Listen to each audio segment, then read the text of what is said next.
Some people really know their plants. Really, really, really, really know them. I have customers that know more than me on some stuff, and they know what's a really good deal, what's amazing, what's a great opportunity.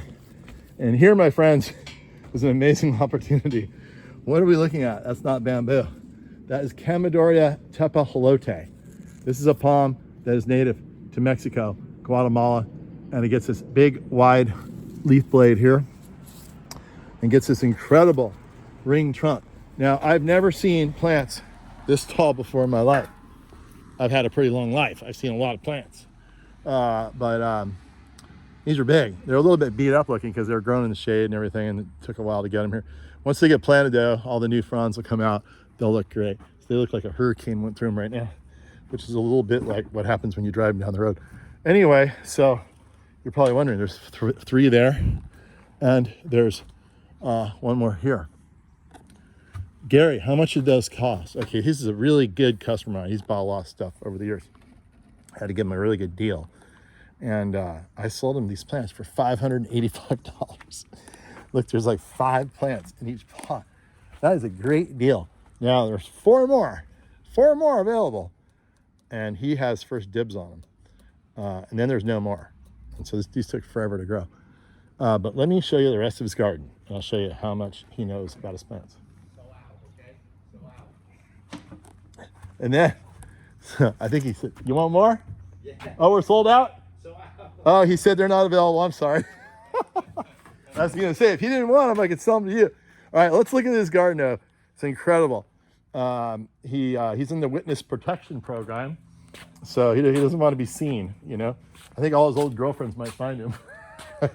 Anyway, look at how beautiful this is. He has a wonderful design eye. He's from Vietnam. And I can never been to Vietnam, but I've always imagined this is what Vietnam looks like. All lush and tropical. Here you have cordyline right there. This is the more cold hardy one. Here's the more tender one. It'll probably be okay down here. We're down in San Jose, California. Here's Clivia, wonderful plant with orange flowers in the February, actually, native to South Africa, but it's very tropical looking, very drought tolerant, believe it or not. Look at, you got that coleus. Look at the beautiful coleus. That'll be interesting to see what happens to this over the winter time. It's in a pretty protected spot. More cordylines. You've got crotons. I would never recommend planting crotons out in the outside unprotected, but it is in a favorable spot underneath the eave. Big old papaya here.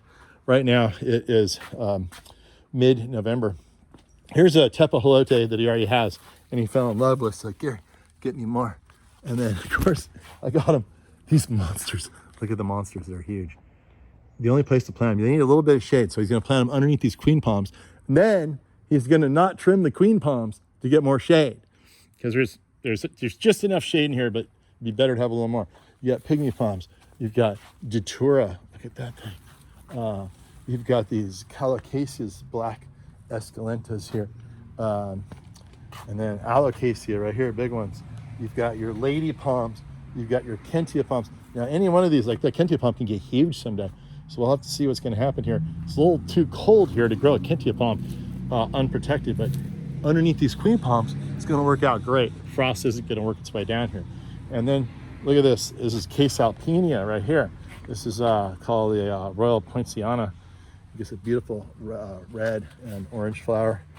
We've got little bromeliads sneaking through. You've got philodendron.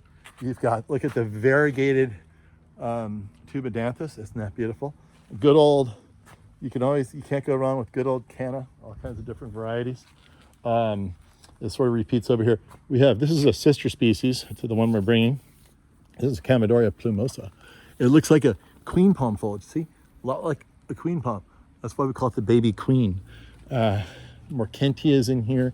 Here's another Chamaedorea related to the one that we're bringing. This is Chamaedorea, oh, come on, Gary. Not radicalis. It's Chamaedorea, oh, geez.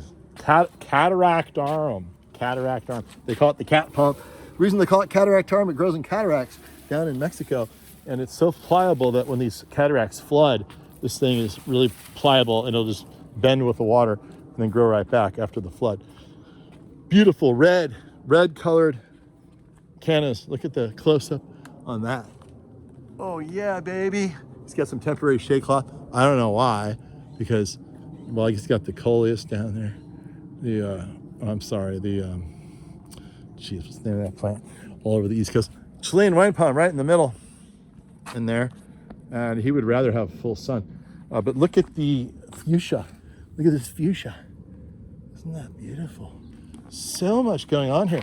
Bromeliads, cute little bromeliads. Echeveria. Look at the big, giant echeveria right here. Isn't that pretty? Got a whole bunch of beautiful rocks along here. Got some aeoniums, different kinds. There's your Australian tree fern. That can get huge. We have a Bauhinia tree. This is the orchid tree. This is Bauhinia. The leaf is really big. It looks like Bauhinia blakeana to me. Regular old Trachycarpus could grow all the way up into Seattle, but it looks super tropical, especially when you skin back the trunk on that. Here's your Ligularia. A little bit of artificial turf in there. A whole bunch of king palms. It just goes on and on and on. It's just a regular residential lot, but look at how beautiful it is in here. Wouldn't you want to live here? Bird of paradise. More of the variegated tubidanthus. These corylines will be interesting to see. I'm going to come back in spring and see how these things do in here. I wouldn't normally plant those outside. Here's a ficus. I believe this one is called Bengalis variegated.